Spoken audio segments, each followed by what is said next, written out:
Le ministre secrétaire général du gouvernement représente le président de la République à la 12e session du Forum urbain mondial en Égypte.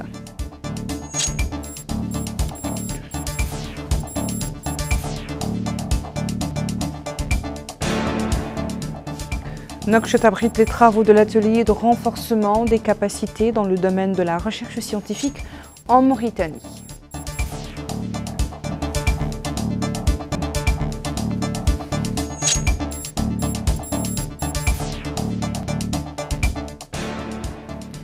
Le département de la santé organise des journées de réflexion sur la médecine hospitalière sous le thème réforme hospitalière en Mauritanie et validation préliminaire de la politique hospitalière.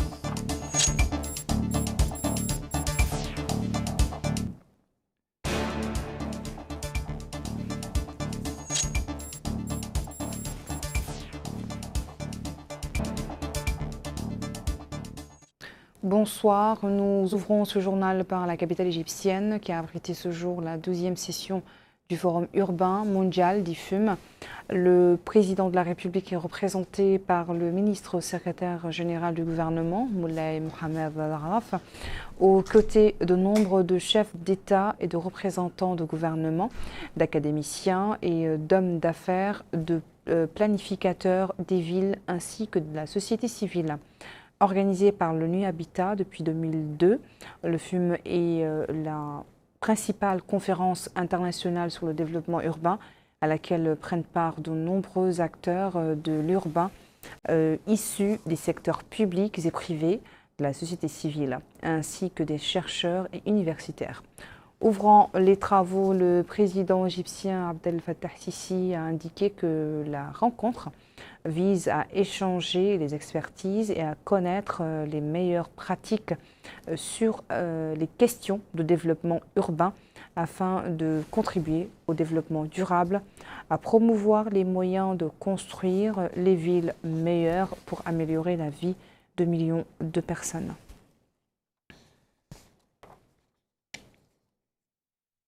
Le ministre de l'Enseignement supérieur et de la Recherche scientifique, en coopération avec la Fédération des conseils arabes de la recherche scientifique, a convié ce lundi un parterre de responsables chargés de la recherche au niveau de différentes institutions d'enseignement supérieur et de recherche scientifique, ainsi que des représentants d'associations, de revues scientifiques et d'organismes.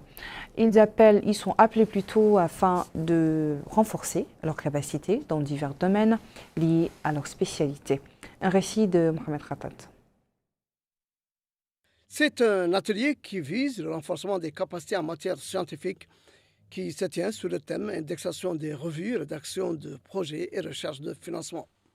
L'occasion pour le ministre de l'Enseignement supérieur et de la Recherche scientifique, M. Yacoub Lemouy, de souligner que l'atelier s'inscrit dans le cadre de l'approche de réforme globale du système de l'enseignement supérieur en vue de l'amélioration de l'opération d'orientation pour appuyer les bourses à l'étranger, la continuation du renforcement des capacités d'accueil des établissements et la décentralisation à travers des projets de création de nouveaux édifices dans le pays et de nouvelles spécialités en vue de renforcer l'école républicaine qui en est à sa 3e année.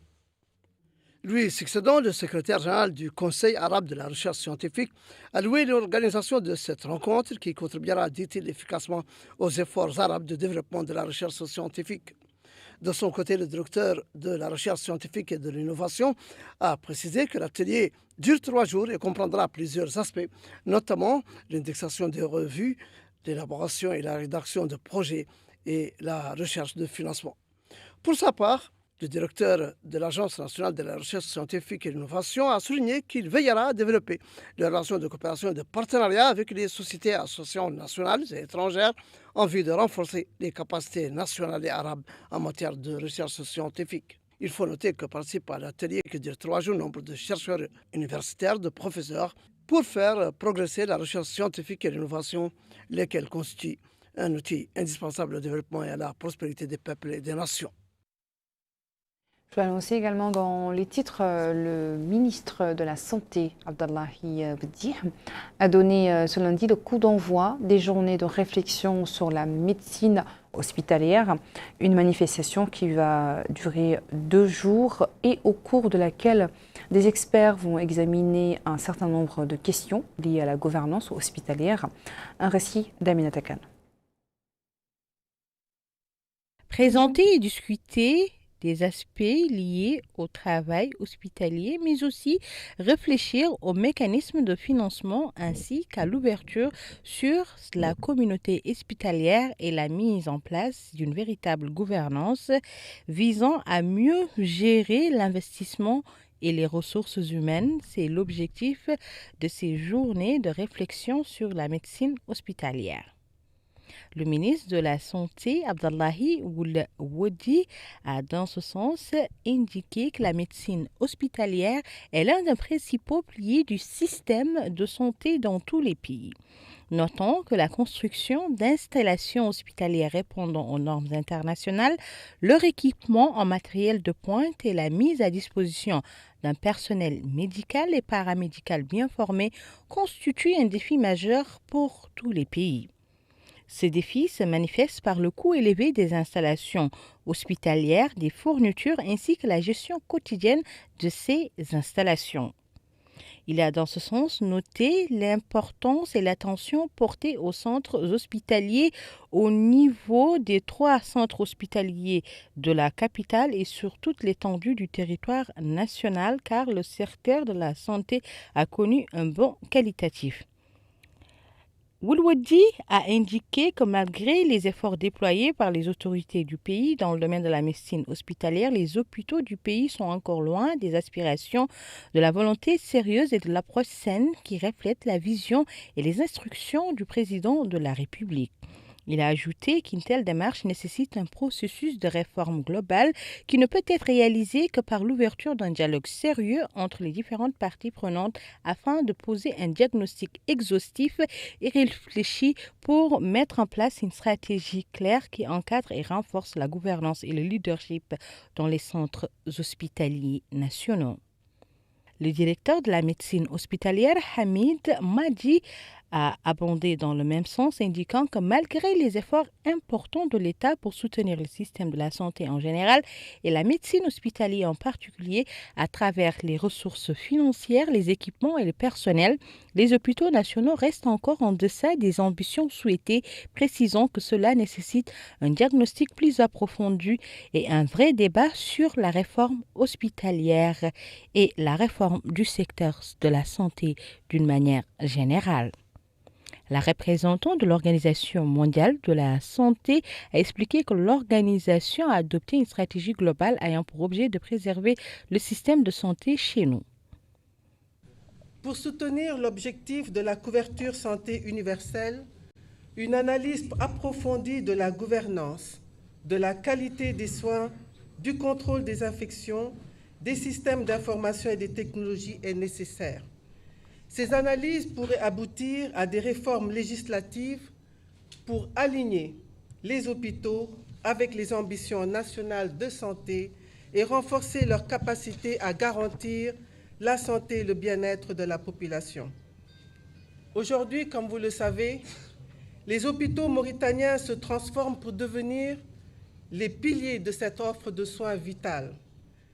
À travers le pays, les infrastructures évoluent et une nouvelle approche centrée sur le patient prend forme, guidée par des valeurs fondamentales de dignité, d'équité, de solidarité, de transparence, plaçant chaque individu au cœur de notre action collective à nous, acteurs de santé. Madame Rita Suárez, représentante de la coopération espagnole, a passé en revue les relations entre notre pays et la coopération espagnole. Dans ces lignes de travail, la coopération espagnole a contribué dans le domaine bilatéral à différents projets avec les ministères qui sont en cours, comme par exemple l'appui à la politique nationale de développement sanitaire ou l'appui aux services pré-hospitaliers comme c'est le SAMU, ou l'appui aux services intra-hospitaliers dans les domaines des urgences et d'autres services. L'appui à la formation, ça a été aussi présent avec l'appui à ces spécialités médicales. Il est à noter que ces journées de consultation connaissent la participation de tous les acteurs concernés par le secteur de la santé. Au niveau du département de l'équipement et des transports, les directeurs généraux des autorités de l'aviation civile des pays du Maghreb ont tenu aujourd'hui à Nouakchott une réunion consacrée à l'élection du Conseil de l'organisation de l'aviation civile internationale, ICAO 3e génération. L'ordre du jour comprenait également un plan d'action présenté par la partie mauritanienne. Nous retrouvons Aminata Kane. L'ordre du jour de cette réunion porte sur la coordination entre les pays du Maghreb sur la candidature aux élections du Conseil de l'organisation ainsi qu'un mémorandum de travail présenté par notre pays. Prennent part à cette rencontre les directeurs généraux des autorités d'aviation civile des pays du Maghreb. Il comprend également la coopération entre les autorités de l'aviation civile des pays membres du Maghreb pour l'examen des préparatifs liés à la 35e session du Comité africain de l'aviation civile prévue du 26 au 28 novembre prochain. Le directeur général de l'Agence nationale de l'aviation civile a expliqué que le secteur de l'aviation joue un rôle majeur dans l'économie des pays du Maghreb et constitue une base importante pour le développement d'autres secteurs en raison de son caractère multiforme. Indiquant que le défi commun auquel sont confrontées ces instances sont de représenter leur pays au sein des organisations régionales et internationales de l'aviation civile, notant que le transport aérien dépend grandement des décisions prises au niveau de ces instances. Il a, dans ce cadre, insisté sur l'importance du renforcement des liens fraternels et de la solidarité pour l'élaboration d'une stratégie claire, ajoutant que l'OACI a adopté ces dernières années une politique visant à ne laisser personne en rade. Quant au directeur général de l'Agence nationale de l'aviation civile algérienne, il a affirmé que le développement du secteur de l'aviation représente un pilier fondamental dans le renforcement de la structure économique et sociale des pays du Maghreb et un lien entre les peuples de la région car il ouvre des horizons de coopération avec le monde extérieur. De son côté, le directeur général de la Direction générale de l'aviation civile au Maroc, Tarek Talbi, il a souligné l'importance d'un travail conjoint pour développer ce secteur vital, espérant que les résultats de cette réunion seront une feuille de route qui contribuera au développement du transport aérien. Après les travaux, les membres de cette réunion se sont réunis avec le ministre de l'Équipement et des Transports avec le même ordre du jour, l'examen des préparatifs liés à la 35e session du Comité africain de l'aviation civile qui se tiendra chez nous. Le public nouakchottois continue de vivre au rythme du Festival de la musique qui a consacré sa première édition à la musique traditionnelle. La manifestation organisée par le ministère de la Culture, des Arts, de la Communication et des Relations avec le Parlement a été émaillée hier soir par des productions artistiques faisant appel à l'usage d'instruments de musique traditionnelle. Un reportage signé Memounalo.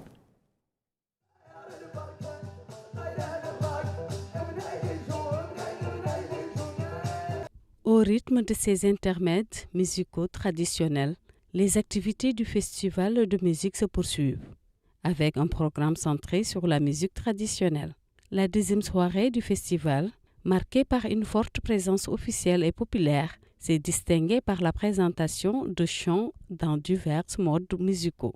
À travers ces interprétations, les artistes ont mis en valeur la diversité culturelle de notre société, contribuant ainsi à la préservation de l'héritage culturel du pays, dans un festival qui reflète le rôle fondamental de l'artiste mauritanien, ayant consacré sa vie à la promotion de la musique traditionnelle. Ces artistes ont magnifié ce programme riche en culture, d'où les instruments tels que le tidinit, l'ardan et la nifara sont joués en collaboration avec divers groupes artistiques. Ces performances sont accompagnées Selon les intervenants, d'histoire transmettant des messages d'ouverture et de coexistence entre les différentes composantes de la société. Cette deuxième soirée du festival de musique a mis en exergue une programmation variée qui reflète la richesse et la diversité de notre patrimoine culturel et artistique sous toutes ses formes. L'actualité marquée également ce jour à Nouakchott par le conclave des experts devant préparer les travaux de la 13e grande commission mixte de coopération mauritano-sénégalaise. Sur quoi apporter l'ordre du jour de la commission? Élément de réponse avec Bokar Bailaba. Au programme de ces réunions figure l'examen d'un certain nombre d'accords de coopération entre la Mauritanie et le Sénégal qui touchent divers domaines de développement avant leur signature lors de la réunion de la 13e session de la Grande Commission mixte de coopération Mauritanie-Sénégal prévue demain à Nouakchott. L'occasion pour l'ambassadeur, directeur général de la coopération bilatérale au ministère des Affaires étrangères, de la coopération africaine et des Mauritaniens de l'extérieur, Mohamed El Hanch Qatab, de souligner que la Mauritanie et le Sénégal sont deux pays frères, liés par un destin commun fondé sur l'histoire, la géographie et la religion. Il a déclaré que les réunions de coopération bilatérale et les réunions de comité ministériel constituent des cadres pour renforcer la coopération bilatérale en examinant les secteurs qui pourraient renforcer cette coopération dans plusieurs domaines: pêche, énergie, transport, enseignement supérieur, élevage, commerce, numérique, finance, entre autres. Ainsi, la profondeur et l'excellence des relations séculaires entre la Mauritanie et le Sénégal ont été mises en exergue lors des travaux de la 13e session de la Grande Commission mixte de coopération Mauritanie-Sénégal. Il faut signaler que la Mauritanie et le Sénégal entretiennent de longue date de solides relations de coopération fraternelle et amicale, sous-tendues par un cadre juridique riche, composé de nombreux accords et d'actions concrètes que nous allons évaluer et renforcer lors de nos présents échanges. La rencontre d'aujourd'hui donc démontre l'excellence des relations et la confiance mutuelle entre nos deux pays, de même que la volonté commune de toujours renforcer et parfaire ce partenariat mutuellement bénéfique. Nos autorités et nos peuples respectifs attachent du prix au renforcement permanent de notre relation d'amitié et de coopération fraternelle, et c'est dans cet esprit que nous participons aux travaux de la 13e session de la Commission mixte de coopération bilatérale, qui sera encore une occasion de propulser davantage le partenariat stratégique entre nos deux États dans tous les domaines d'intérêt mutuel. Permettez-moi de clore mon propos en réitérant et en saluant l'engagement de nos deux pays à continuer de marcher ensemble dans le concert des nations par le développement progressif et mutuellement bénéfique de notre coopération déjà excellente, mais dont l'immense potentiel, encore inexploré, laisse espérer des lendemains meilleurs pour nos deux pays et nos deux peuples frères. En somme, la rencontre vise à hisser les relations des deux pays frères au plus haut niveau pour servir les intérêts des deux peuples frères. Les autorités communales de Darnaïm planchent sur le processus de développement de la commune. Le projet du plan de développement est en phase d'élaboration et devra englober l'étude des projets ayant des retombées positives sur la population de la commune. Moussa Ndiaye. Cette rencontre de 24 heures vise à permettre aux participants d'échanger des informations utiles et de partager leurs expériences pour mettre en action un plan de développement de la commune de Darnaïm en Nouakchott Nord.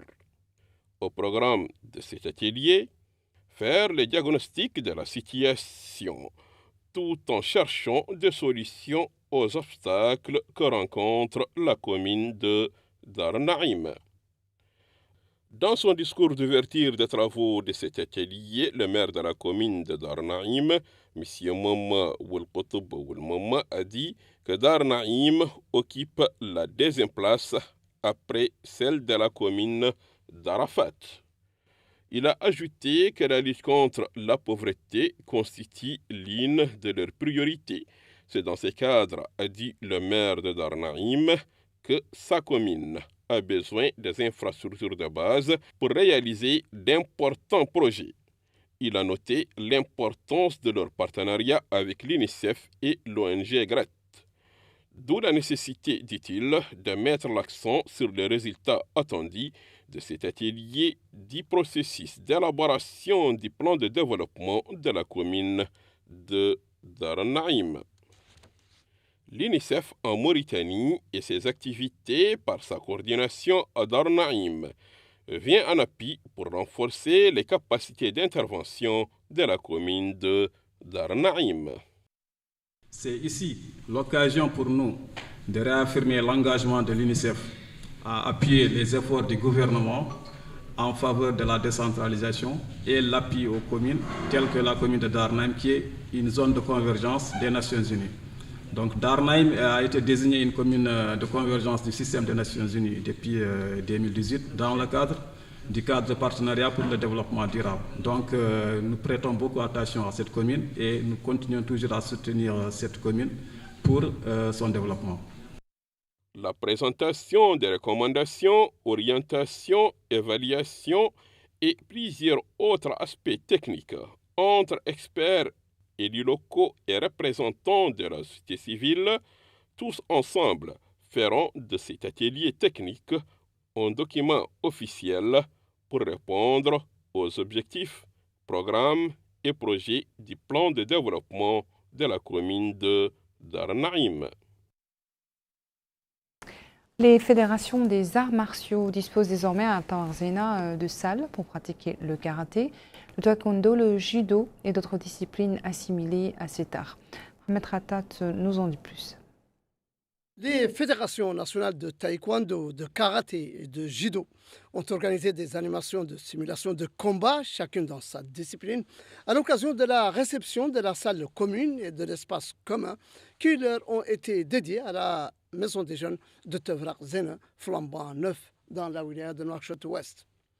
Pour le président de la fédération de taekwondo, M. Mohamed Mahmoud Ould-Souvi, il s'agit de contribuer à développer ce sport en Mauritanie au niveau des compétitions nationales et pour pouvoir participer aux compétitions internationales en se basant sur cette génération pour avoir des champions dans le futur.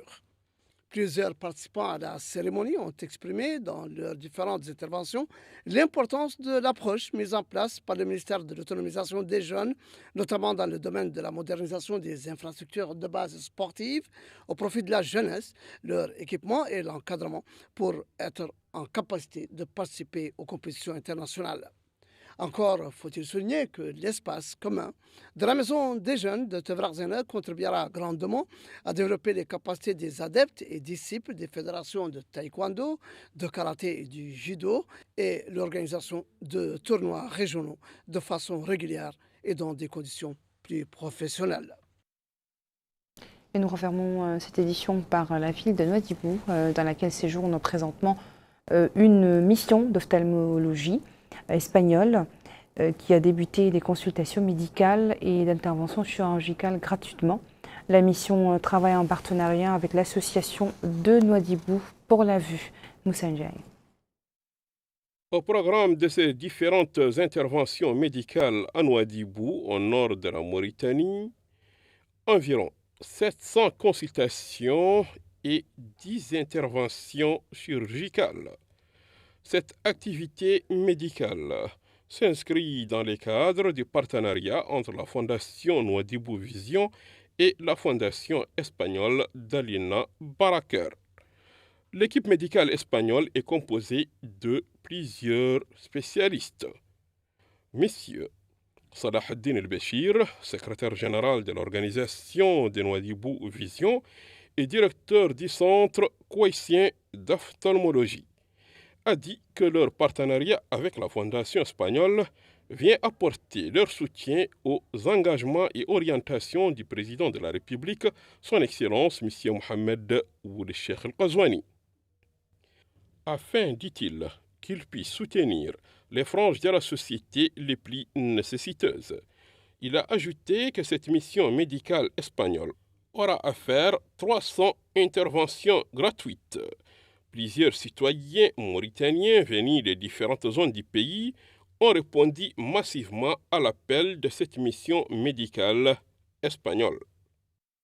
On est ici en Mauritanie dans les marques de collaboration entre la Fondation Elena Barraquer et la Fondation Nouadhibou Vision. On voulait remercier le peuple mauritanien et le peuple de Nouadhibou parce qu'ils nous ont accueillis très, très bien.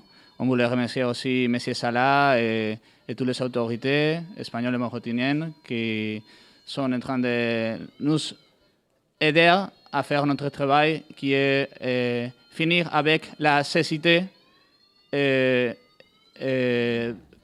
cause de cataractes.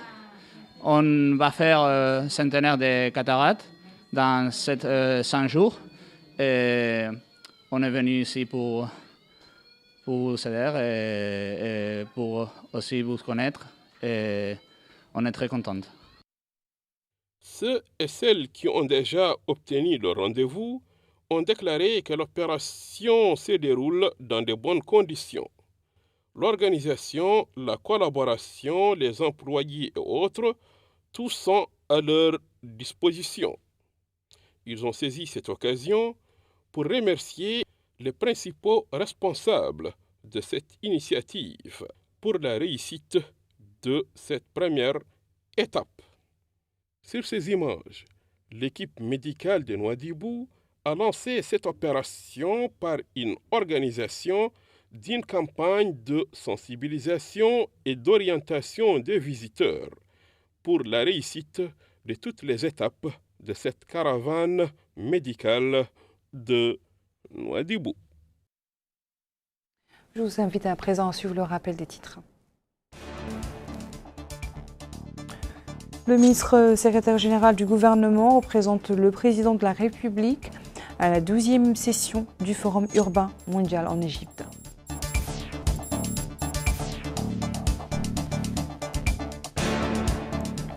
Nouakchott abrite les travaux de l'atelier de renforcement des capacités dans le domaine de la recherche scientifique en Mauritanie.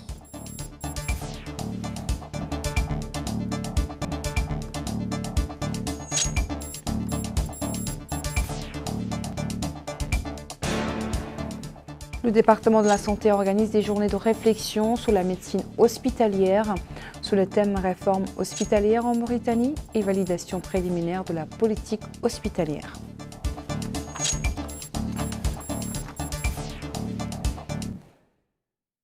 Merci à tous, je vous souhaite une excellente semaine en compagnie des programmes d'El Mauritania. Bonne soirée.